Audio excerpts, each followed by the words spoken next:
ഭരണവിരുദ്ധ വികാരം വളരെ ശക്തമായിട്ടുണ്ട്. ആ ഒറ്റ കാര്യത്തിൽ എനിക്ക് ചാണ്ടി ഉമ്മനോട് ബഹുമാനം. ജനങ്ങൾ വോട്ട് ചെയ്യാനുള്ള തീരുമാനം ആദ്യം തന്നെ എടുത്തിട്ടുണ്ട്. സ്ഥാനാർത്ഥിക്ക് ഒരു വോട്ടുണ്ട്. സ്ഥാനാർത്ഥിയുടെ വോട്ട് പ്രധാനമാണ്. ഇപ്പോൾ മുസ്ലിം ലീഗ് പോലെ CPM പോലുള്ള പാർട്ടികൾക്ക് ബുദ്ധിമുട്ടില്ല. ഏതാണ്ട് 3 ആയിട്ട് വിഭജിക്കും. അപ്പോൾ അതിൻ്റെ ഒരു ചെറിയ അഡ്വാൻറ്റേജ് LDFനുണ്ട്.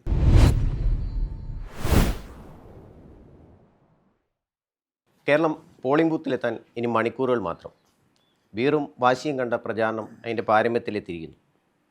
അവസാന ലാപ്പിലേക്ക് എത്തുമ്പോൾ ആരാണ് മുന്നിൽ, ഏത് മുന്നണിക്കാണ് സാധ്യത കൂടുതൽ? ഈ വിഷയമാണ് നമ്മളിന്ന് ചർച്ച ചെയ്യുന്നത്. നമ്മളോടൊപ്പം ഉള്ളത് പ്രശസ്ത രാഷ്ട്രീയ നിരീക്ഷകൻ A. ജയശങ്കർ.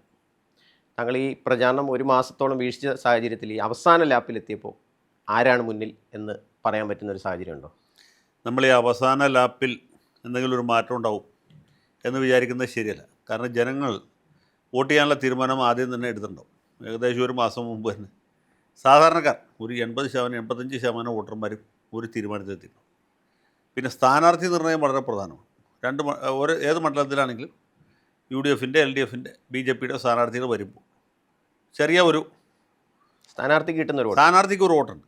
സ്ഥാനാർത്ഥിയുടെ വോട്ട് പ്രധാനമാണ്. അപ്പോൾ അത് ഒരു ഫാക്ടറും കൂടി ചേർക്കണം. ഇത്തവണ ഈ തെരഞ്ഞെടുപ്പ് പ്രഖ്യാപനവും തെരഞ്ഞെടുപ്പ് തീയതിയും തമ്മിൽ, വോട്ടെടുപ്പ് തീയതിയും തമ്മിലുള്ള സമയപരിധി വളരെ കുറവായിരുന്നു. ഒരു 1.5 മാസം കഴിഞ്ഞാണ് വോട്ടെങ്കിൽ. ചിലപ്പോൾ വളരെ ഇൻറ്റൻസീവായിട്ടുള്ള ഒരു ക്യാമ്പയിൻ കൊണ്ട് കുറച്ചും കൂടി ഒരു സ്ഥാനാർത്ഥി എന്നുള്ള നിലയ്ക്ക് മുന്നോട്ട് പോകാൻ കഴിയും. ഇപ്പോൾ പുതിയതായിട്ട് വരുന്ന സ്ഥാനാർത്ഥികൾക്ക് ഇത് ചെറിയ ബുദ്ധിമുട്ടുണ്ടാകും. കാരണം എന്ന് വെച്ചാൽ തീരെ അപരിചിതനായ ഒരാൾ ഒരു സ്ഥാനാർത്ഥിയായിട്ട് വരികയാണെങ്കിൽ, പരിചയമില്ലാത്ത മണ്ഡലത്തിൽ വരികയാണെങ്കിൽ ആ സ്ഥാനാർത്ഥിക്ക് ബുദ്ധിമുട്ടാണ്. കാരണം 15 ദിവസം കൊണ്ട് ആ മണ്ഡലത്തിൻ്റെ എല്ലാ ഭാഗത്തും ഓടിപ്പടച്ച് എത്തുക എളുപ്പമല്ല. അതിനേക്കാൾ ഉപരിയായിട്ട് പാർട്ടി മെഷറിയൊക്കെ ചെലുപ്പിക്കുക എളുപ്പമല്ല. ഇപ്പോൾ മുസ്ലിം ലീഗ് പോലെ CPM പോലുള്ള പാർട്ടികൾക്ക് ബുദ്ധിമുട്ടില്ല. അവരുടെ കുത്തക മണ്ഡലങ്ങളിൽ പ്രയാസമില്ല. നേരെ മറിച്ച് നോർമലി ഇപ്പോൾ കോൺഗ്രസ് പോലൊരു പാർട്ടിക്കാണെങ്കിൽ ബുദ്ധിമുട്ടാണ്. ഒരു സ്ഥാനാർത്ഥി ഒരാൾ പുതിയ ടിക്കറ്റ് കിട്ടി വരും. ഇപ്പോൾ മുഹമ്മദ് ഷിയാസ് കൊച്ചിയിൽ സ്ഥാനാർത്ഥി കിട്ടിയത് അദ്ദേഹമായിരിക്കും സ്ഥാനാർത്ഥി എന്നുള്ളത് കൊച്ചിക്കാർക്ക് അറിയില്ല. മുഹമ്മദ് ഷിയാസിന് തന്നെ ഉറപ്പുണ്ടായിരുന്നില്ല. അങ്ങനെ ഒരു അപരിചിതമായ മണ്ഡലത്തിൽ അപരിചിതനായ ഒരു സ്ഥാനാർത്ഥി വരുമ്പോൾ പ്രവർത്തകർക്ക് സ്വാഭാവികമായിട്ടുണ്ടാകുന്നൊരു ബുദ്ധിമുട്ടുണ്ട്. അത് ഒരു ഘടകമായിട്ട് വരും. അതൊഴിച്ചാൽ ഈ ഒരു സംഗതിയുണ്ട്. ഇപ്പോൾ സ്ഥാനാർത്ഥിയുടെ പേര് പ്രഖ്യാപിക്കുന്ന സമയത്ത് തന്നെ ഏതാണ്ട് വോട്ടർമാരോട് തീരുമാനത്തിലെത്തിയിട്ടുണ്ട്. അതാണ് നമ്മൾ സാധാരണ കണ്ടുകൊണ്ടിരിക്കുന്നത്. അപ്പോൾ അവസാന ലാപ്പിൽ തലകുത്തി പറഞ്ഞുകൊണ്ടോ അല്ലെങ്കിൽ ചെണ്ടമേളം നടത്തുകൊണ്ടോ കൊട്ടിക്കലാശ നടത്തുകൊണ്ട് വെറുതെ കയ്യിലിരിക്കുന്ന കാശ് കളയാതെ മാത്രമേ ഉള്ളൂ. ആ ഒറ്റ കാര്യത്തിൽ എനിക്ക് ചാണ്ടി ഉമ്മനോട് ബഹുമാനം. കയ്യിൽ കാശ് കൊടുത്ത് വെറുതെ ഇങ്ങനെയുള്ള കോമാളിത്തരം കാണിക്കുക, പോസ്റ്റർ ഒട്ടിക്കുക, മതിലെഴുതുക, ഇതൊക്കെ അസംബന്ധമാണ്. ഇനിയുള്ള കാലത്ത് മതിലെഴുതുന്നൊന്നും ഒരു പ്രസക്തിയില്ല. പണ്ട് ഈ സാമൂഹിക മാധ്യമങ്ങൾ അല്ലെങ്കിൽ മൊബൈൽ ഫോണൊന്നും ഇല്ലാത്ത കാലത്ത് മതിലെഴുത്തേ മാർഗം ഉണ്ടായിരുന്നു. ഇപ്പോൾ എൻ്റെ കുട്ടിക്കാലത്ത് എനിക്ക് എൻ്റെ ഓർമ്മയിലെ ഏറ്റവും ആദ്യത്തെ തെരഞ്ഞെടുപ്പ് 1970 സെപ്റ്റംബറിലെ തെരഞ്ഞെടുപ്പ്. അന്ന് മതിലെഴുതിയത് ഓർമ്മയുണ്ട്. അന്ന് ദേശത്ത് ആകെ ഒരു മതിലുള്ളൂ. സ്വകാര്യ വ്യക്തികൾക്കും പൊതുസ്ഥാപനത്തിൽ കൂടി ഒറ്റക്കൊരു മതിലുള്ള അത് ഞാൻ പഠിച്ച സ്കൂളിൻ്റെ മതിലാണ്. അന്ന് സ്കൂളിൽ ചുറ്റുമതിലൊക്കെ ഉണ്ട്. ആ മതിലും മൽ സഖാവ് ഈ ബാലാനന്ദന് അരിവാൾ ചുറ്റിക നക്ഷത്ര അടയാളത്തിൽ വോട്ട് ചെയ്യുക എന്ന് എഴുതി. അത് പറഞ്ഞ് വിശ്വസിക്കുന്നില്ല. 1970 സെപ്റ്റംബറിൽ എഴുതിയ ചുമരെഴുത്ത് 77 മാർച്ച് വരെ അവിടെ നിലനിന്നു. 77 മാർച്ചിലാണ് അത് മാറ്റി രണ്ടാമത് അടുത്ത തെരഞ്ഞെടുപ്പിന് എഴുതും. അപ്പോൾ അത്രേ ഉള്ളൂ. അന്നൊക്കെ ഈ കമ്മ്യൂണിക്കേറ്റ് ചെയ്യാൻ വേറെ മാർഗ്ഗങ്ങളില്ല. ഇപ്പോൾ ഇന്നത്തെ കാലത്ത് അതിനൊന്നും ആവശ്യമില്ല. ഞാൻ പറയും ഇതൊക്കെ വെറുതെ കാണിക്കുക, ഇതൊക്കെ വെറുതെ കോമാളിത്തരമാണ്, കോപ്രായമാണ്. അതുകൊണ്ട് അതിലൊന്നും ഒരു പ്രസക്തിയില്ല. അതിൽ വെറുതെ മൈക്ക് അനൗൺസ്മെൻ്റ് നടത്തി മനുഷ്യൻ്റെ ചെവിക്കല്ല് പൊട്ടിക്കുക, അത് കേട്ട് ആളുകൾ എതിരാവുള്ളൂ, അല്ലാണ്ട് അനുകൂലമാവില്ല. അപ്പോൾ അതിലൊന്നും ഒരു കാര്യമില്ല. ജനങ്ങളുടെ തീരുമാനം, നേരത്തെ എടുത്ത തീരുമാനം, 3 ആഴ്ച മുമ്പ് എടുത്ത തീരുമാനം തന്നെയാണ്. അതിൽ വലിയ മാറ്റത്തിനൊന്നും സാധ്യമില്ല. അതിന് വലിയ ഭൂകമ്പമൊന്നും ഉണ്ടായിട്ടില്ല. പിന്നെ ഇപ്പോൾ പൊതുവെ നോക്കുമ്പോൾ അങ്ങനെ ഒരു ആർക്കെങ്കിലും അനുകൂലമായിട്ട് ഒരു അത് ഞാൻ നേരത്തെ പറഞ്ഞ അഭിപ്രായം ആവർത്തിക്കുകയാണ്. ഭരണവിരുദ്ധ വികാരം വളരെ ശക്തമായിട്ടുണ്ട്. അത് കോൺഗ്രസ്സുകാരുടെയും BJPക്കാരുടെയും ലീഗുകാരുടെ ഇടയിലുള്ളതിനേക്കാൾ കൂടുതൽ ഇടതുപക്ഷക്കാരായ പാർട്ടി മെമ്പർമാർ, അനുഭാവികൾ, സഹയാത്രികർ, കാലാകാലങ്ങളായിട്ട് LDFന് വോട്ട് ചെയ്തുകൊണ്ടിരിക്കുന്ന ആളുകളുടെ ഇടയിലാണ് ഈ വിരക്തി, അല്ലെങ്കിൽ ഒരു ഇടതുപക്ഷ സർക്കാർ ഇങ്ങനെയല്ല പ്രവർത്തിക്കേണ്ടത് എന്ന തോന്നൽ വളരെ ശക്തമായിട്ടുണ്ട്. അപ്പോൾ ഭരണവിരുദ്ധ വികാരം വളരെ ശക്തമായിട്ടുണ്ട്. അതുകൊണ്ടാണ് ഞാൻ നേരത്തെ പറഞ്ഞത് 90-110 വരെ സീറ്റുകൾ കിട്ടാവുന്ന ഒരു രാഷ്ട്രീയ സാഹചര്യം നിലവിലുണ്ട്. പിന്നെ ആ രാഷ്ട്രീയ സാഹചര്യത്തെ എങ്ങനെ ഓരോരുത്തർ ഉപയോഗിക്കുന്നു? ഈ 90-110 വരെ എന്ന് പറഞ്ഞാൽ പണ്ടത്തെ പോലെയല്ല. പണ്ട് ബൈ ഡിഫോൾട്ട് ഇപ്പോൾ LDFൻ്റെ ഒരു വിപരീത വികാരം UDFൻ്റെ വിപരീത വികാരം LDFനും മാത്രമേ കിട്ടിയിരുന്നു. ഇപ്പം അങ്ങനെയല്ല. ഇപ്പോൾ ഇത് ഏതാണ്ട് 3 ആയിട്ട് വിഭജിക്കപ്പെടും. അപ്പോൾ അതിൻ്റെ ഒരു ചെറിയ അഡ്വാൻറ്റേജ് എൽ ഡി എഫിനുണ്ട്. കാരണം എൽ ഡി എഫിൻ്റെ വിപരീത വോട്ടുകൾ പൂർണ്ണമായിട്ട് യു ഡി എഫിലേക്കല്ല പോകുക, കുറേ ബി ജെ പിയിലേക്ക് പോകും. അപ്പോൾ സ്വാഭാവികമായിട്ടും ഒരു ട്രയാങ്കുലർ ഫൈറ്റിൻ്റെ ചെറിയൊരു ആനുകൂല്യം കിട്ടും. എല്ലാ മണ്ഡലങ്ങളിലും അല്ലെങ്കിൽ എല്ലാ മണ്ഡലങ്ങളിലും ഒരേപോലെ അല്ല എങ്കിൽ പോലും. അപ്പോൾ അത് പല മണ്ഡലങ്ങളിലും എൽ ഡി എഫിന് വേറൊരു തരത്തിൽ ഗുണകരമാണ്. സ്ട്രാറ്റജിക്കായിട്ട് എൽ ഡി എഫ് ബുദ്ധിപരമായിട്ട് ഒരു തീരുമാനം എടുത്തു. അതായത് ജനം എതിരാണെന്ന് ഇവർക്ക് അറിയാമല്ലോ, പാർലമെൻറ്റ് തെരഞ്ഞെടുപ്പിൽ കണ്ടതാണ്, പഞ്ചായത്ത് തെരഞ്ഞെടുപ്പിൽ കണ്ടതാണ്. അതുകൊണ്ട് ബുദ്ധിപരമായിട്ട് അവരെടുത്തൊരു തീരുമാനം എന്ന് വെച്ചാൽ പരമാവധി സിറ്റിംഗ് എം എൽ എമാർക്ക് സീറ്റ് കൊടുക്കാറ്. കഴിഞ്ഞ തവണ ചെയ്ത പോലെ 2 തവണ മത്സരിച്ചു, ഒരു 3 തവണ മത്സരിച്ചവരൊക്കെ വെട്ടിക്കളയുന്ന പരിപാടി നിന്ന്. അപ്പോൾ സിറ്റിംഗ് എം എൽ എക്ക് അതാത് മണ്ഡലത്തിലൊരു എഡ്ജുണ്ട്. ഇപ്പം നമ്മൾ നേരത്തെ പറഞ്ഞ കൊച്ചിയുടെ കാര്യം തന്നെ നോക്കുക. മുഹമ്മദ് ഷിയാസിന് 15 ദിവസമായി കിട്ടുന്നു കൊച്ചി, അപരിചിതമായ സ്ഥലത്ത്. നേരെ മറിച്ച് കെ ജെ മാക്സി എന്ന് പറഞ്ഞ സ്ഥാനാർത്ഥി, അദ്ദേഹം 10 കൊല്ലമായിട്ട് അവിടെ ഉണ്ട്. 10 കൊല്ലമായിട്ട് എല്ലാ പഞ്ചായത്തിലും ഉണ്ട്, എല്ലാ വാർഡിലും ഉണ്ട്, കോർപ്പറേഷൻ ലിമിറ്റിലും ഉണ്ട്, എല്ലായിടത്തും ഉണ്ട്. അപ്പോൾ മാക്സിക്ക് ഇനീഷ്യലി വലിയൊരു അഡ്വാൻറ്റേജ് ഉണ്ട്. മാക്സി എല്ലാവർക്കും അറിയാം. മാക്സിക്ക് മിക്കവാറും എല്ലാ ആളുകളെയും അറിയാം. കോൺഗ്രസ്സുകാരെ അറിയാം, ലീഗുകാരെ അറിയാം, മാർക്സിസ്റ്റുകാരെ അറിയാം, എല്ലാവരും അറിയാം. അപ്പോൾ അങ്ങനെ ഒരു ഇനീഷ്യൽ അഡ്വാൻറ്റേജ് സി പി എമ്മിൻ്റെ പല സ്ഥാനാർത്ഥികളുണ്ട്. കാരണം അവർ സിറ്റിംഗ് എം എൽ എമാരെ 90 മാറ്റമുണ്ടല്ലോ, 99 അതിൽ കുറച്ച് പേർക്ക് ഇപ്പോൾ സീറ്റ് കൊടുത്തിട്ടില്ല. അപ്പോൾ അത് ഇനിയിപ്പോൾ ഇനി മാറ്റങ്ങൾ വരുത്തിയിട്ടുള്ള തന്നെ അവരുടെ കോട്ടകളിലാണ് മിക്കവാറും. പിന്നെ ഈ കെ എൻ ഉണ്ണികൃഷ്ണൻ പോലെ ചില ആൾക്കാരെ മാത്രമേ മാറ്റി പരീക്ഷിച്ചത്. അപ്പോൾ അങ്ങനെ നോക്കുമ്പോൾ അവർക്ക് ഇനീഷ്യലി ഒരു അഡ്വാൻറ്റേജ് ഉണ്ട്. അത് കോൺഗ്രസ്സിന് ഇല്ല, അത് കുറവാണ്. ഇപ്പോൾ എറണാകുളം ജില്ലയിൽ കോൺഗ്രസ് കംഫർട്ടബിളാണ്. കാരണം എന്ന് വെച്ചാൽ സിറ്റിംഗ് എം എൽ എമാർ മിക്കവാറും അവരുടെ ആളുകളാണ്. ഇപ്പോൾ അങ്കമാലിയിൽ റോജി എം ജോൺ, ആലുവയിൽ അൻവർ സാദത്ത്, പെരുമ്പാവൂര് എൽദോസ് കുന്നപ്പള്ളിയെ മാറ്റി മറ്റേ മൂവാറ്റുപുഴയിൽ കുഴൽനാട്, അങ്ങനെ ഇപ്പോൾ വി പി സജീന്ദ്രനാണെങ്കിലും കഴിഞ്ഞ മുമ്പ് അവിടെ നേരത്തെ അവിടെ എം എൽ എ ആയിരുന്ന ആൾ. അപ്പോൾ അങ്ങനെ നോക്കുമ്പോൾ അവർക്ക് എറണാകുളം ജില്ലയിൽ കിട്ടുന്നു. അതുപോലെ അവരുടെ സിറ്റിംഗ് സീറ്റുകളിൽ ഈ പറഞ്ഞ പോലെ അവർക്കുണ്ട്. പക്ഷേ കൂടുതൽ സീറ്റിൽ എൽ ഡി എഫിനാണ്. പിന്നെ സ്ട്രാറ്റജിക്കായിട്ട് ഇപ്പോൾ എൽ ഡി എഫിനൊരു ഗുണം കിട്ടിയെന്ന് പറഞ്ഞ പോലെ യു ഡി എഫിൻ്റെ ഒരു അബദ്ധം പറ്റി. യു ഡി എഫിന് ലീഗിനല്ല, ലീഗ് നിർത്തിയേക്കണൊക്കെ എണ്ണം പറഞ്ഞ സ്ഥാനാർത്ഥികളാണ്. പിന്നെ മിക്കവാറും അവരുടെ കോട്ടകളുമാണ്. അല്ലാത്ത മാർജിനലായിട്ടുള്ള സീറ്റുകളിൽ പോലും ഇപ്പോൾ കോഴിക്കോട് സൗത്ത് അവിടെ നല്ല ഒന്നാന്തര സ്ഥാനാർത്ഥിയെ അവർ ഫീൽ ചെയ്യും. ആ സ്ഥാനാർത്ഥി ഉറപ്പായിട്ട് ജയിക്കും. അഹമ്മദ് ദേവർകോവിൽ തോറ്റുപോകും. അങ്ങനെ കൊടുവള്ളി അങ്ങനെയുള്ള സീറ്റുകളിൽ, കൊടുവള്ളി കുറച്ച് സംശയാസ്പദമായി നിൽക്കുന്ന സീറ്റുകളിലൊക്കെ അവർ നല്ല സ്ഥാനാർത്ഥികൾ നിൽക്കും. അത് ഒരു വലിയ ഇപ്പോൾ താനൂർ കഴിഞ്ഞ 2 തവണ കൈവിട്ടു പോയ സീറ്റാണ്, അവിടെ നല്ല സ്ഥാനാർത്ഥി. പെരിന്തൽമണ്ണ മങ്കട പോലെയുള്ള സ്ഥലങ്ങളിലും ശക്തരായ സ്ഥാനാർത്ഥികൾ തന്നെ ഫീൽഡ്. അതാണ് അതിൻ്റെ ഒരു ലീഗിൻ്റെ ഒരു തുടക്കത്തിൽ തന്നെ അവർ സ്ഥാനാർത്ഥികളൊക്കെ ഒരുപക്ഷെ നേരത്തെ തീരുമാനിച്ചു വെച്ചു. മാത്രമല്ല പരിചയസമ്പന്നരായ ആളുകളെയും പുതുമുഖങ്ങളെയും ഒരു പ്രത്യേക അനുപാതത്തിൽ അവർ, അതൊക്കെ ചെറിയ കാര്യമല്ല. ചെറുപ്പക്കാർക്ക് കൊടുത്തു, സ്ത്രീകൾക്ക് കൊടുത്തു. ജനറൽ സീറ്റിൽ പോലും ജനറൽ സീറ്റിൽ പോലും പട്ടിക സമുദായത്തിൽപ്പെട്ട ഒരാളെ ഫീൽഡ് ഇനി ജയിച്ചില്ലെങ്കിൽ പോലും അവർക്ക് പറയാലോ, കേരളത്തിൽ വേറെ ഏതെങ്കിലും ഒരു പാർട്ടി ചെയ്യണ്ടോ? അത് വലിയൊരു പരീക്ഷണമാണ്, വലിയ പരീക്ഷണം, വലിയ കാര്യമാണ്. ഞാൻ പറയാൻ വെച്ചാൽ ഇപ്പോൾ ജയന്തി രാജൻ എന്ന് പറഞ്ഞ സ്ഥാനാർത്ഥി കൂത്തുപറമ്പിൽ തോറ്റാൽ പോലും മുസ്ലിം ലീഗിന് ഒരു പാർട്ടി എന്നുള്ള നിലയ്ക്ക് അഭിമാനിക്കാം. കേരളത്തിൽ വേറെ ഒരു പാർട്ടിയും ചെയ്യാത്ത കാര്യം. പിന്നെ മറ്റൊന്ന്, ഇപ്പോൾ 2011 തെരഞ്ഞെടുപ്പ്, ഉമ്മൻചാണ്ടി മന്ത്രിസഭ ഉണ്ട്. അതിനുശേഷം കേരളത്തിൽ 2014, 19, 24 3 ലോക്സഭാ തെരഞ്ഞെടുപ്പ്, 2 നിയമസഭാ തെരഞ്ഞെടുപ്പ്, തദ്ദേശ തെരഞ്ഞെടുപ്പ്, ഇതിലെല്ലാം കണ്ട ഒരു പൊതു സാഹചര്യം എന്ന് പറയുന്നത് ഒരു തരംഗം, അത് പ്രത്യക്ഷത്തിലല്ലെങ്കിലും നിശബ്ദമായിട്ടാണെങ്കിലും ഒരു വൺ സൈഡായിട്ട് ജനം വോട്ട് ചെയ്യുന്നൊരു പാറ്റേൺ കേരളത്തിൽ മൊത്തം. ഇപ്പോൾ ലോക്സഭാ തെരഞ്ഞെടുപ്പിൻ്റെ സാഹചര്യം എടുത്താലും നിയമസഭാ തെരഞ്ഞെടുപ്പ് 1, 2 പിണറായി സർക്കാരിൻ്റെ കാലത്തിൽ അത്രയും വലിയൊരു തരംഗം, ഒരു സർക്കാർ 5 വർഷം ഭരിച്ചിട്ട് ഭരണവിരുദ്ധ വികാരം ഉണ്ടാകുന്നതിന് പകരം ഒരു അനുകൂല തരംഗം തന്നെ ഉണ്ടായിട്ടാണ് 2011 സീറ്റ് കൂടുകയും ചെയ്തു. ഈ കഴിഞ്ഞൊരു 4-5 തെരഞ്ഞെടുപ്പിൽ കാണുമ്പോൾ എല്ലാം ജനം ഒരേ സ്വഭാവത്തിൽ, അങ്ങനെ ഒരു ക്ലോസ് ഫൈറ്റ് വരാതെ നല്ലൊരു തരംഗ സ്വഭാവത്തിൽ ജനം വോട്ട് ചെയ്ത് കാണുന്നു. അങ്ങനെ ഒരു സാഹചര്യം ഇപ്പോൾ ഉണ്ടോ എന്നാണ് ഞാൻ ചോദിക്കുന്നത്. അല്ല, അതിൽ ചെറിയൊരു വ്യത്യാസമുണ്ട്. കാരണം ഈ ലോക്സഭാ തെരഞ്ഞെടുപ്പിൻ്റെ സ്വഭാവം മാറി. ലോക്സഭാ തെരഞ്ഞെടുപ്പിൽ പണ്ട് കോൺഗ്രസും എൽ ഡി എഫും തമ്മിലായിരുന്നല്ലോ മത്സരം. ഇപ്പോൾ അതിൻ്റെ പാറ്റേൺ മാറി. ഇപ്പോൾ കോൺഗ്രസും ബി ജെ പി തമ്മിലാണ് മത്സരം. കേരളത്തിൽ ബി ജെ പി ദുർബലമായതുകൊണ്ട് നമുക്കത് ഫീൽ ചെയ്യുന്നില്ല തോന്നുന്നു. പക്ഷേ ലോക്സഭാ തെരഞ്ഞെടുപ്പ് വരുമ്പോൾ അവർ കേന്ദ്രത്തിലേക്ക് നോക്കിയിട്ടാണ് വോട്ട് ചെയ്യുന്നത്. അപ്പോൾ കോൺഗ്രസ്സിന് വോട്ട് ചെയ്യാൻ സ്വാഭാവികമായിട്ട് ആളുകളുടെ താല്പര്യമുണ്ട്, പ്രത്യേകിച്ച് ന്യൂനപക്ഷ സമുദായക്കാർക്കിടയിൽ, അതിൽ തന്നെ മുസ്ലിങ്ങൾക്കിടയിൽ. അപ്പോൾ ഈ മുസ്ലിം വോട്ടുകൾ പരിപൂർണമായിട്ടും കോൺഗ്രസ്സിലേക്ക് പോകും. അതനുസരിച്ച് എൽ ഡി എഫിന് വലിയ ക്ഷീണം സംഭവിക്കും. കാര്യം ഫൈറ്റ് കേന്ദ്രത്തിലാണ്, പക്ഷേ വോട്ട് കേരളത്തിലാണ്. അങ്ങനെ വരുമ്പോഴാണ് എൽ ഡി എഫിന് വലിയ തിരിച്ചടി ഉണ്ടാകുന്നത്. പക്ഷേ നിയമസഭയിലേക്ക് വരുമ്പോൾ ഇവർ തമ്മിലാണ് മത്സരം. ആര്? എൽ ഡി എഫും യു ഡി എഫും തമ്മിലാണ്. അപ്പോൾ അതിൻ്റെ പാറ്റേൺ വ്യത്യാസമുണ്ട്. അപ്പോൾ അതുകൊണ്ട് കേരളത്തിൽ ആളുകൾ നോക്കും ആരാണ് ഭേദം, യു ഡി എഫ് ആണോ എൽ ഡി എഫ് ആണോ. അപ്പോൾ എൽ ഡി എഫ് ആണ് ഭേദം എന്ന് തോന്നുമ്പോൾ എൽ ഡി എഫിന് വോട്ട്. ഇനി യു ഡി എഫ് ആണ് ഭേദം എന്ന് പറഞ്ഞാൽ അതേപോലത്തെ ഒരു ആ പാറ്റേണിൽ വോട്ട് ഉണ്ടായിക്കോളും നിർബന്ധമില്ല. പിന്നെ കേരളത്തിൻ്റെ ഈ ഡെമോഗ്രാഫി വളരെ പ്രധാനപ്പെട്ട കാര്യം. ഇപ്പം നമ്മൾ ഈ കഴിഞ്ഞ പഞ്ചായത്ത് തെരഞ്ഞെടുപ്പിലെ വോട്ട് തന്നെ നോക്കിയാൽ കാണുന്ന ഒരു കാഴ്ച ഹിന്ദു മെജോറിറ്റിയുള്ള ജില്ലകളിൽ, പ്രത്യേകിച്ച് തിരുവനന്തപുരം, കൊല്ലം, ആലപ്പുഴ, പാലക്കാട്, തൃശ്ശൂർ, ആലപ്പുഴ കഴിഞ്ഞാൽ Thrissur, Palakkad, Kozhikode, Kannur, to some extent Kasaragod, ഇത്തരം സ്ഥലത്തും എൽ ഡി എഫിനാണ് മേൽക്കോയ്മ. അതേ പാറ്റേൺ ഈ നിയമസഭാ തെരഞ്ഞെടുപ്പിലും കാണും. മനസ്സിലായി. ഇപ്പോൾ പാലക്കാട്, ഇപ്പോൾ ഇവരുടെ ശക്തമായ കോട്ടകളൊക്കെ ഉണ്ട്.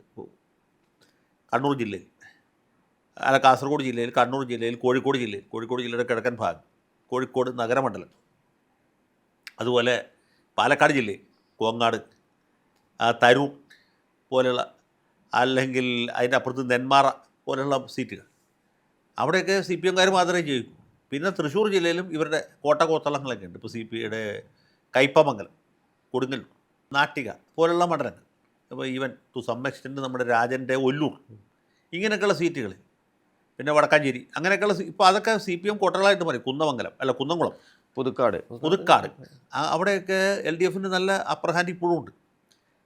അതുപോലെ ആലപ്പുഴ ജില്ലയിലേക്ക് പോയാലും ഇതൊക്കെ തന്നെ കാണാൻ കഴിയും. തീരപ്രദേശത്ത് കൊല്ലം ജില്ലയിൽ കാണാൻ പറ്റും, അവിടെ സി പി എമ്മിൻ്റെ കേന്ദ്രങ്ങൾ. അതുപോലെ സി പി ഐയുടെ പുനലൂർ, ചടയമംഗലം, ചാത്തന്നൂർ പോലുള്ള മണ്ഡലങ്ങൾ അവിടെയൊക്കെ. അതുപോലെ തിരുവനന്തപുരം ജില്ലയിൽ ബി ജെ പി ആണ് മറുഭാഗത്ത് വരിക പല സ്ഥലത്തും. അപ്പോൾ ഇങ്ങനെ ഒരു സെറ്റ് പാറ്റേൺ അവിടെ ഉണ്ട്. അപ്പോൾ അതിലേക്ക് വലിയ ഇൻറോഡ്സ് ഉണ്ടാക്കാൻ പറ്റില്ല. ചില സീറ്റുകളൊക്കെ ചിലപ്പോൾ പിടിച്ചെടുത്തു. ഇപ്പോൾ ഈ മുസ്ലിം വോട്ടിൻ്റെ കാര്യം പറഞ്ഞു, അതുപോലെ ക്രിസ്ത്യൻ വോട്ടിൻ്റെയും ഒരു വോട്ടിംഗ് പാറ്റേൺ. അതുപോലെ തന്നെ ഈ തിരുവനന്തപുരത്തൊക്കെ എപ്പോഴും വളരെ ശ്രദ്ധേയമാകുന്ന ഈ നാടാർ ബെൽറ്റിലെ ഒരു വോട്ടിംഗ് പാറ്റേണാണ്. അപ്പം പ്രത്യേകിച്ച് നെയ്യാറ്റിൻകര, പാറശാല, കോവളം, കാട്ടാക്കട പോലെയുള്ള മണ്ഡലങ്ങളിലൊക്കെ കഴിഞ്ഞ 2 തെരഞ്ഞെടുപ്പ് കൃത്യമായി എൽ ഡി എഫിനൊപ്പം നിലയുറപ്പിച്ച ഒരു സാഹചര്യം കൊണ്ടായിരുന്നു. കാരണം ആ ഒരു പിന്തുണ കറക്റ്റായിട്ട് കിട്ടിക്കഴിഞ്ഞാൽ തിരുവനന്തപുരത്ത് ഒരു 4-5 സീറ്റ് ജയിക്കാം എന്നൊരു സാഹചര്യമാണ്. ഇങ്ങനത്തെ ഒരു ക്ലോസ് ഫൈറ്റൊക്കെ വരുമ്പോൾ ആ നാടാർ ബെൽറ്റിൻ്റെ ഇത്തവണത്തെ ഒരു സാഹചര്യം എങ്ങനെയായിരിക്കും? അങ്ങനെ നാടാർ സമുദായക്കാർ പൊതുവെ ക്രിസ്ത്യൻ ഹിന്ദു വലിയ വ്യത്യാസമില്ല. ഈ പറഞ്ഞ സ്ഥലത്ത്, അതായത് പാറശാല, കോവളം, നെയ്യാറ്റിൻകര, കാട്ടാക്കട, അരുവിക്കര, ഇവിടെയൊക്കെ നാടർ കാൻഡിഡേറ്റ്സ് വരാറുണ്ട്. അപ്പോൾ ഈ നാടർ സമുദായം മിക്കവാറും എൻ ബ്ലോക്കായിട്ട് ആ സ്ഥാനാർത്ഥിക്ക് കൂട്ടി, മെജോറിറ്റി ആണെങ്കിലും മൈനോറിറ്റി ആണെങ്കിലും അങ്ങനെ വരണം. ഇപ്പോൾ പാറശാലയിൽ ഇത്തവണ ഇല്ല, പക്ഷേ ഇവിടെ നെയ്യാറ്റിൻകരയിൽ 2 നാടർ സ്ഥാനാർത്ഥികളാണ്, ശക്തനും മറ്റേ ആൻസൽ. കോവളത്ത് ഒന്ന് ലാറ്റിനാണ്, മറ്റത് നാടാർ. അപ്പോൾ അത് സ്വാഭാവികമായിട്ടും അവരൊരു ഗ്രൂപ്പിംഗ് ഉണ്ടാവും, എൽ ഡി എഫിനും യു ഡി എഫിനും ചെയ്യും. പക്ഷേ കമ്മ്യൂണിറ്റി, ഇപ്പോൾ നമ്മുടെ നാട്ടിലെ സൂര്യാനി കത്തോലിക്കർ, ലത്തീൻ കത്തോലിക്കർ എന്നൊക്കെ പറഞ്ഞാൽ കോൺഗ്രസ്സാണ്. അതുപോലെ അവരും സ്വഭാവേന കോൺഗ്രസ്സാണ്. അതെ, ചോദിക്കാൻ കാര്യം, കഴിഞ്ഞ ദിവസമാണ് തമിഴ്നാട്ടിലെ ഒരു സ്ഥാനാർത്ഥിയെ എസ് ഐ യു സിക്കാരനായ ഒരാളെ അവിടെ തമിഴ്നാട്ടിൽ വിളവങ്കോട് മണ്ഡലത്തിൽ CSI അതാണ് എസ് ഐ യു സി എന്ന് പറഞ്ഞതാണ്. CSI അല്ല, അങ്ങനെ ഒരു പരീക്ഷ നടത്തിയതിൻ്റെ അത് അവിടെ അല്ലെങ്കിൽ നിർത്താറുണ്ട്. അപ്പോൾ ഈ നാടാർ സമുദായക്കാർ നമ്മുടെ കേരളത്തിൻ്റെ തെക്കൻ ഭാഗത്തുള്ള കൂടുതൽ കന്യാകുമാരി ജില്ലയിലുണ്ട്. ഏറ്റവും കൂടുതൽ ചർച്ച ചെയ്യപ്പെടുന്ന ഒരു വിഷയം, സമീപകാലത്ത് ഇപ്പോൾ ഒരു 5-6 സർവേ വന്നു. ഈ സർവേകളിൽ പലതും വിചിത്രമായ പല കണ്ടെത്തലുകൾ കണ്ടു. എന്നാലും ഒരു നെക്ക് ആൻഡ് നെക്ക് റേസാണ് എല്ലാവരും ഓൾമോസ്റ്റ് പറയുന്നത്. അപ്പോൾ അതിന് ഈ സർവേയുടെ ഒരു ഇമ്പാക്റ്റ് ജനത്തെ എത്രയുണ്ടോ? വോട്ടിങ്ങിലേക്ക് പോകുമ്പോൾ ജനത്തെ അത് സ്വാധീനിക്കുന്നതിലൊരു ഘടകം ആണ്. അത് വളരെ പരിമിതമായിട്ട് മാത്രമേ ഞാൻ നേരത്തെ പറഞ്ഞ പോലെ 2-3 ആഴ്ച മുമ്പ് തന്നെ ആളുകൾ ഒരു തീരുമാനത്തിലെത്തിയിട്ടുണ്ടാവും. അതുകൊണ്ട് ഈ സർവേയുടെ ഇമ്പാക്റ്റ് ജനങ്ങളിൽ അങ്ങനെ കാര്യമായിട്ട് ജയിക്കില്ല. പിന്നെ ആളുകളൊരു താല്പര്യം കൂടി ഇത് കാണും. വേങ്ങരയിൽ ആര് ജയിക്കുന്നുള്ളതിനെക്കുറിച്ച് ഒരു സർവേ നടത്തേണ്ട ആവശ്യമില്ല, ഇല്ലേ? ഒരു സംശയമില്ല. എറണാകുളത്ത് TJ വിനോദ് ജയിക്കുന്നു പറഞ്ഞിട്ട് നമുക്ക് മഷിനോട്ടക്കാരുടെ അടുത്തോ അല്ലെങ്കിൽ ജ്യോത്സ്യന്മാരുടെ അടുത്തോ പോകേണ്ട ആവശ്യമില്ല. പിറപത്ത് അനൂപ് ജയിക്കും, ആർക്കും പറയാവുന്ന കാര്യമില്ല. അതിന് സർവേയുടെ ആവശ്യമില്ല. പിന്നെ മാർജിനലായിട്ടുള്ള മണ്ഡലങ്ങളിലാണ് ശരിക്കും ഇതിൻ്റെ ആവശ്യം. അപ്പോൾ ഈ സർവേക്ക് പോകുന്നവരെന്ന് വെച്ചാൽ വല്ല ചായക്കടയിലൊക്കെ കയറി ചോദിക്കും. അപ്പോൾ അവരൊരു അഭിപ്രായം പറയും. അല്ല, മൂർക്കാക്കടയിൽ വെറുതെ KSRTC ബസ്സിൽ കയറി യാത്രക്കാർ തമ്മിൽ സംസാരിക്കുമ്പോൾ നമുക്കറിയാം അതാണ് ട്രെൻഡ്. പക്ഷേ ഇങ്ങനെ അല്ലാത്തൊരു മണ്ഡലമുണ്ട്, അത് വടക്കം പറവൂരാണ്. നിങ്ങൾ പറവൂർ പോയിട്ടൊരു ചായക്കടയിൽ കയറി ചായ കുടിക്കുക, അല്ലെങ്കിൽ മൂർക്കാങ്കടയിൽ പോയിട്ട് സർവത്ത് കുടിക്കുക. അതുമല്ലെങ്കിൽ കോടതിയിലാണ് പോകണമെങ്കിൽ ബാർ അസോസിയേഷനിൽ പോയി വെറുതെ വർത്തമാനം പറഞ്ഞിരിക്കുക. അവിടെ സംസാരിക്കുന്ന ബഹുഭൂരിപക്ഷം ആൾക്കാരും പറയുന്നത് സതീശൻ തോൽക്കുന്നതാണ്. വിശ്വസിക്കാൻ പറ്റുന്നുണ്ടോ പറയുന്നത്? എവിടെ വേണമെങ്കിൽ പോയി 10-9 പേരും പറയുന്നത് സതീശൻ തോൽക്കും എന്നാണ്. അങ്ങനെ ഒരു സാധ്യതയുണ്ടോ? ഒരു സാധ്യതയില്ല. പറഞ്ഞ മനസ്സിലായോ? ആളുകൾ പറയണതും വോട്ട് ചെയ്യുന്ന എന്ന് വെച്ചാൽ സതീശൻ തോൽക്കണമെന്ന് ആഗ്രഹമുള്ള എല്ലാവരും സതീശൻ തോൽക്കുമെന്ന് ഉറക്കെ പറയും.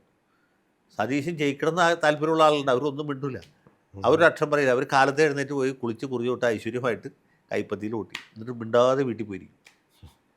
ഈ മിണ്ടാതിരിക്കുന്ന ആളുകളാണ് ഭൂരിപക്ഷം. അതുകൊണ്ട് നമ്മൾ ആരും കാണില്ല. വോട്ടെണ്ണി കഴിയുമ്പോൾ ഇതാണ് ഇങ്ങനെയുള്ള ചില തമാശകൾ ചില സ്ഥലങ്ങളിൽ സംഭവിക്കും. അത് ഒഴിച്ചാൽ പിന്നെ പറവൂരിലുള്ള മിക്കവാറും കോൺഗ്രസ്സുകാർ സതീശനെതിരാണ്. ഈ തെരഞ്ഞെടുപ്പിൽ മാത്രമല്ല, കഴിഞ്ഞ തെരഞ്ഞെടുപ്പിലും അതിന് മുമ്പ് തെരഞ്ഞെടുപ്പിലും പുള്ളി എന്നോട്ട് മത്സരിക്കാൻ തുടങ്ങി അന്നോട്ട് ഇന്ന് വരെയും. പക്ഷേ മത്സരിച്ച ആദ്യത്തെ തെരഞ്ഞെടുപ്പ് പോലെ ഇത്രയും തെരഞ്ഞെടുപ്പിൽ എല്ലാ തവണയും ഭൂരിപക്ഷം കൂടുകയും ചെയ്തു, കൂടിക്കൊണ്ടേയിരിക്കുകയാണ്.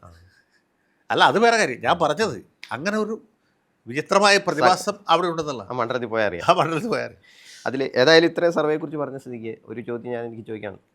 അഡ്വക്കേറ്റ് ജയശങ്കറിൻ്റെ ഒരു പ്രഡിക്ഷൻ എത്ര സീറ്റായിരിക്കും എൽ ഡി എഫിന്? അല്ല, ഈ പ്രഡിക്ഷനിലേക്ക് പോകണമെങ്കിൽ നമ്മൾ പ്രധാനപ്പെട്ട ഒരു കാര്യം, ഈ CPM-കാർ സിറ്റിംഗ് സീറ്റുകളിൽ പറഞ്ഞല്ലോ, പ്രോ ഇൻകംബൻസി ഫാക്ടർ കോൺഗ്രസിന് പറ്റിയൊരു വലിയ തകരാറ്. ലീഗിനെ പറ്റി ഞാൻ പറഞ്ഞു, ലീഗ് എണ്ണം പറഞ്ഞ സ്ഥാനാർത്ഥി. കോൺഗ്രസിന് പറ്റിയൊരു വലിയ പരാധീനത എന്താ വെച്ചാൽ ഈ ജയിക്കാവുന്ന സീറ്റുകളിൽ തോൽക്കാവുന്ന സ്ഥാനാർത്ഥികളെ ഫീൽഡ് ചെയ്യുക.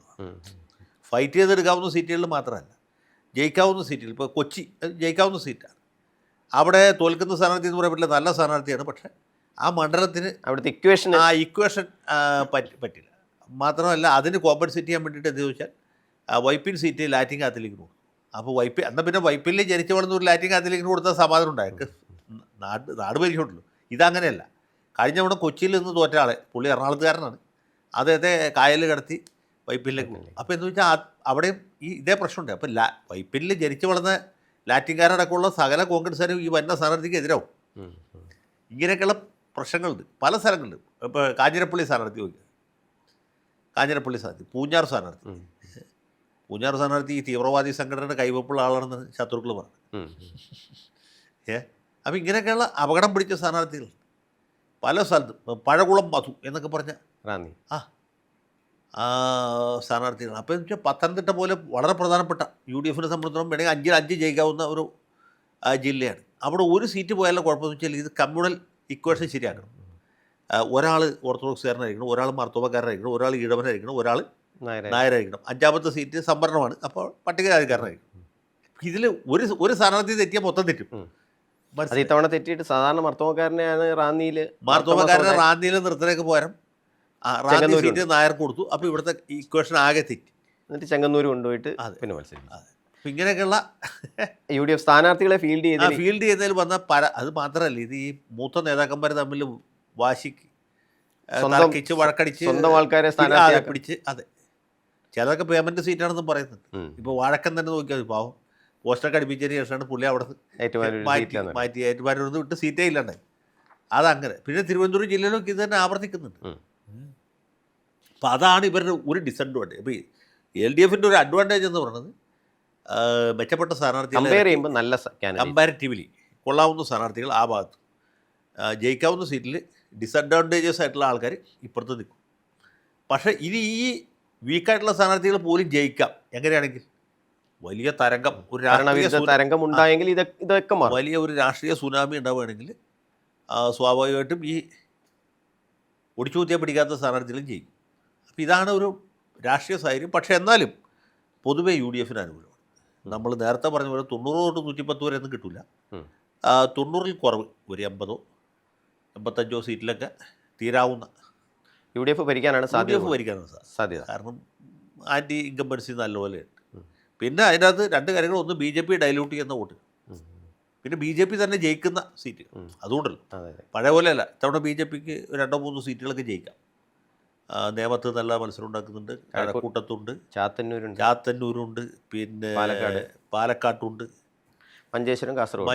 കാസർഗോഡ് ജയിക്കില്ല. എന്നാലും ഇത്ര സീറ്റുകളൊക്കെ മഞ്ചേശ്വരത്തെ കുറിച്ചും അങ്ങനെ പറയുന്നുണ്ട്, ഇത്ര സാധ്യത. പക്ഷേ മറ്റു 3 മണ്ഡലങ്ങളിൽ അവിടെ ഈ പറഞ്ഞ പോലെ BJP ജയിച്ചു കഴിഞ്ഞാൽ നഷ്ടം LDFിൻ്റെ സിറ്റിംഗ് സീറ്റാണ്. ഇപ്പോൾ അതെ, നേമമാണേലും കഴക്കൂട്ടമാണേലും ചാത്തന്നൂരാണേലും പാലക്കാടാണെങ്കിൽ മാത്രമാണ് UDFിൻ്റെ. അതെ, പിന്നെ അതിൽ മഞ്ചേശ്വരമാണ്.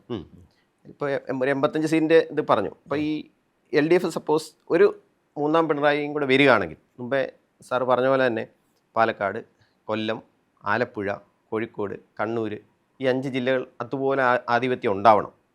നിലവിലെ ഒരു സാഹചര്യം അല്ല, വെച്ച് ഇപ്പോൾ ഇതിനകത്തൊരു സാധ്യത എന്ന് വെച്ചാൽ ഈ നമ്മൾ നേരത്തെ പറഞ്ഞ ഹിന്ദു മെജോറിറ്റി ജില്ലകളിൽ തിരുവനന്തപുരം അടക്കം. കാസർഗോഡ് മുതൽക്ക് ഇങ്ങോട്ട് നോക്കിയാൽ കാസർഗോഡ്, കണ്ണൂർ, കോഴിക്കോട്, പാലക്കാട്, തൃശ്ശൂർ, പിന്നെ തെക്കൻ കേരളത്തിൽ ആലപ്പുഴ, കൊല്ലം, തിരുവനന്തപുരം. അതിൽ LDF എത്ര സീറ്റ് നിലനിർത്തും, ഞാൻ ചോദിക്കാൻ വന്നതാണ്. എത്ര സീറ്റ് നിലനിർത്തും എന്നുള്ളത് പ്രധാനമാണ്. അതുകൂടാതെ അതിൽ നിന്ന് എത്ര എണ്ണം UDF അടർത്തിയെടുക്കും, അതും പ്രധാനമാണ്. ഇപ്പോൾ കൊല്ലം ജില്ലയിൽ അവർക്ക് 2 സീറ്റേ ഉള്ളൂ. മൂന്നാമത്തെ ഒരു സീറ്റ് ഇപ്പോൾ ചവറ വേണമെങ്കിൽ പിടിക്കാം. ചവറ, കുന്നത്തൂര്, കൊല്ലം, നല്ല പിന്നെ പത്തനാപുരം വരെ അവർ പിടിക്കാൻ തയ്യാറായി നിൽക്കുന്നു. കിട്ടുമെന്ന് പറയാൻ പറ്റില്ല. പക്ഷേ ഇത്ര സീറ്റിൽ ഫൈറ്റ് ചെയ്തു. അതുപോലെ തിരുവനന്തപുരം ജില്ലയിൽ ആകെ വിൻസെൻ്റ് മാത്രമേ ഉള്ളൂ. അതിന് പുറമെ 1-2 സീറ്റിൽ ഇപ്പോൾ തിരുവനന്തപുരം വെസ്റ്റ്, നമ്മുടെ തിരുവനന്തപുരം സെൻട്രൽ മണ്ഡലത്തിൽ വേണമെങ്കിൽ CP ജോൺ ജയിക്കാം. അല്ലെങ്കിൽ അരുവിക്കരയിലേക്ക് പോയ ശിവകുമാർ ജയിക്കാൻ ശ്രമിക്കാം. എന്നാൽ പോലും 2 സീറ്റ് അത്രയും അടർത്തിയെടുക്കുന്ന സീറ്റിലാണ്. അതുപോലെ മറിച്ച് മറുഭാഗത്ത് കോട്ടയം ജില്ലയിൽ എത്ര സീറ്റ് കഴിഞ്ഞ തവണ ഉണ്ടായിരുന്ന സീറ്റുകൾ റീറ്റെയിൻ ചെയ്യാൻ പറ്റും.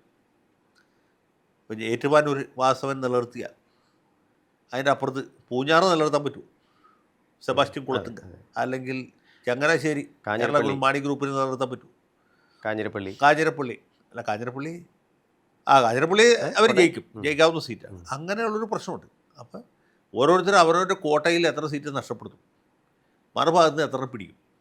അതിപ്പോൾ സാർ പറഞ്ഞതനുസരിച്ച് ഇപ്പോൾ UDF 80-85 സീറ്റ് പിടിക്കണമെന്ന് വെച്ച് കഴിഞ്ഞാൽ ഈ പറഞ്ഞ കണ്ണൂർ, കോഴിക്കോട്, പാലക്കാട്, തൃശ്ശൂർ, കൊല്ലം, തിരുവനന്തപുരം, ആലപ്പുഴ, ഈ 7 ജില്ലകളിൽ ഏത് ജില്ലയിൽ ഒരു ഷിഫ്റ്റ് ഉണ്ടായാലായിരിക്കും ഇപ്പം ഈ പറഞ്ഞ പോലെ UDF ഈ പറഞ്ഞ ഒരു ജില്ലയിലും അതേപടി ഒരു ഷിഫ്റ്റ് ഉണ്ടാവില്ല. അതാണ് പ്രശ്നം.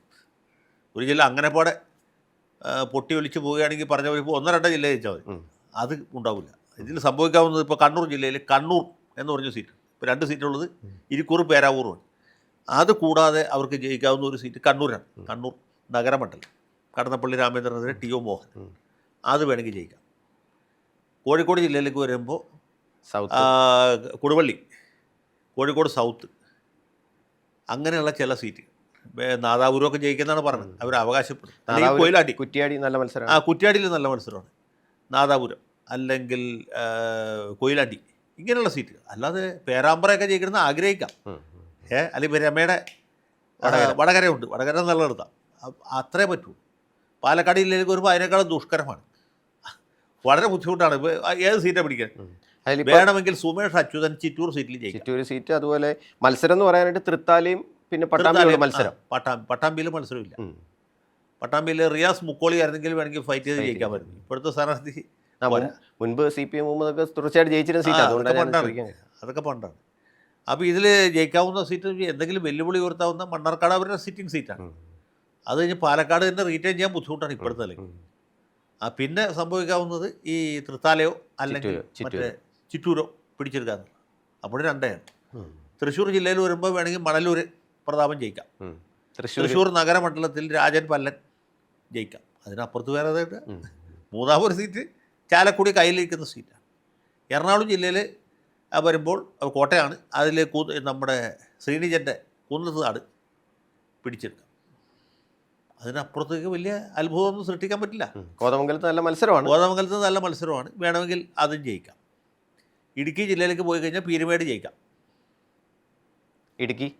ഇടുക്കിയിൽ വലിയ മത്സരം ഉണ്ടാക്കി. പക്ഷേ റോഷിയെ അവസാനം തോൽപ്പിക്കാൻ പറ്റുമോ എന്നുള്ള ചോദ്യമാണ്. മത്സരം കാഴ്ചയിൽ വളരെ ഗംഭീര മത്സരമാണെങ്കിലും അവസാനം വരുമ്പോൾ ഈ ഗുരുക്കൾ ശക്തനായതുകൊണ്ട്. അപ്പോൾ കോട്ടയം ജില്ലയിലും ഏറെക്കുറെ ഇത് തന്നെയാണ് സ്ഥിതി. പത്തനംതിട്ട ജില്ല നമ്മൾ പറഞ്ഞു. കൊല്ലം ജില്ലയിൽ കൂടുതലായിട്ട് സീറ്റ് പിടിക്കുക കൊല്ലം സീറ്റ്, ഈ കുന്നത്തൂര് ചവറയും. അപ്പോൾ അത്രേ ഉള്ളൂ. അപ്പോൾ ഈ അത്രേ ഉള്ളൂ. പിന്നെ തിരുവനന്തപുരം ജില്ലയിൽ അരുവിക്കര. അതെ, 98 സീറ്റ് നിലവിൽ LDF ഉണ്ട്. അതിൽ നിന്ന് 27 എണ്ണം പോയാലും അവർക്ക് ഭരണം ഉറപ്പാണ്. 27 എണ്ണം. അതെ, അതാ പറഞ്ഞത്.